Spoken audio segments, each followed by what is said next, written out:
of my YouTube channel, The Narrator of Stories. Today, I am going to narrate the story Haripant the Wise, written by Sudha Murthy. During the reign of one of the Vijayanagar emperors, there lived a wise magistrate named Haripant. His verdicts were always fair, and people came to him from all over the vast kingdom so he could settle their disputes. In the city, there lived a greedy ghee merchant named Shriala Shetty. His shop always had 20 barrels of ghee, but of these, 15 would be good, and the remaining 5 adulterated. He would mix the adulterated ghee with the good one and sell it to the people. This went on for a long time, till finally the people got tired of being cheated and complained to Haripant. Haripant got the ghee examined and found it to be adulterated indeed. He gave Shriala a choice of punishment. He could either drink the 5 barrels of adulterated ghee from his shop, or he could get 100 lashings, or pay 1,000 gold coins to the treasury. Shriala started thinking. Losing 1,000 gold coins was too much, and 100 lashings too painful. So he decided to drink up the 5 barrels of ghee. Though Shriala sold adulterated stuff in his shop, he had always made sure his own food was of the best quality. So after drinking 1 barrel of the bad ghee, he started feeling sick. By the 3rd barrel, he was vomiting.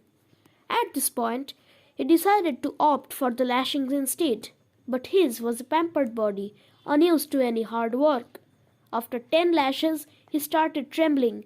By 20, he was giddy, and by 40, he was half dead. "Stop!" he screamed. "I will pay the 1,000 gold coins. Just let me go." Finally, Shriala had to pay the money, and he ended up suffering all 3 punishments, something he would not forget in a hurry. The people of the city got to use only the best quality ghee in their food from then on. Another time, Gunakar, a poor coolie, was walking by Bibandhaka's clothes store. Bibandhaka was a rich merchant who owned a huge clothes store right in the center of the town. It was a winter morning, and Gunakar was carrying a large sack of waste from the nearby eatery to the rubbish dump. As he was passing by Bibandhaka's store, he slipped and fell. His sack opened up, and the stinking waste lay all over Bibandhaka's shop floor. The merchant immediately started screaming, "Look at this mess! Clean it right away before my customers come!" Trembling, Gunakar took a broom and bucket of water and started cleaning. He cleaned and polished till not a speck of dirt remained on the floor. But Bibandhaka would not give in so easily. "The floor is wet. Get a cloth and wipe it,"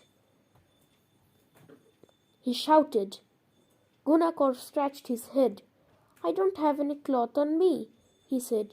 "Anyway, by the time your customers come, the sun will be out and it will dry up. Or you give me a cloth and I will wipe the floor." Now the merchant was even angrier.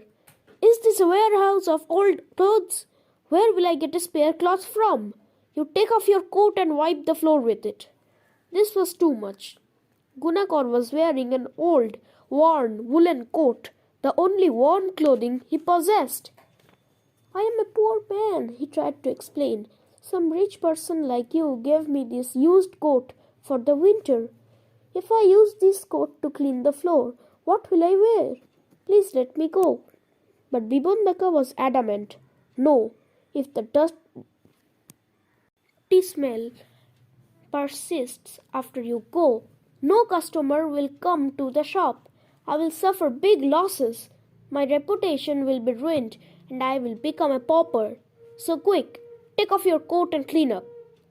By now, word of the argument had spread, and a crowd had gathered. Haripant, on his way to court, heard the angry exchanges and pushed his way through the crowd. Everyone fell back. Justice would now be done, they were sure. When he heard this entire story, Haripant turned to Gunakar. "He is right. If you don't clean up well, Bibandhaka will suffer huge losses. Take off your coat and clean the floor." A hush fell on the crowd. How could Haripant deliver such an unjust verdict? As the murmurs grew, Haripant held up his hand. "I am not done yet," he announced. "There is a second part to my verdict." Turning to the merchant, he said, "And you will compensate Gunakat's family for his untimely death." "What death?" howled an enraged Vibhantak. Haripant was calm. "Your complaint was based on an if. If customers smelled the dirty smell, they would abandon your shop and you would be ruined. Similarly, if Gunakar loses his coat today, he may catch a cold and fever and die in a few days. His whole family depends on his earnings, so they may starve. Some of them might also die due to starvation, so you will have to compensate his family." Haripant smiled as Vibhandaka stood looking worried. "Gunakar, clean up," he said, "and Vibhandaka, let him go inside the store and choose the best and warmest coat for the winter." The people who had gathered around applauded the clever verdict. So everyone, that's it for today. I will meet you in the next video of my YouTube channel, The Narrator of Stories. If you like this video, please don't forget to hit the like button, and if you want to hear more stories like this, you can subscribe to my channel and press the bell button next to it so that whenever I upload a video, you get a notification. Okay, so meet you in my next video. Till then, goodbye.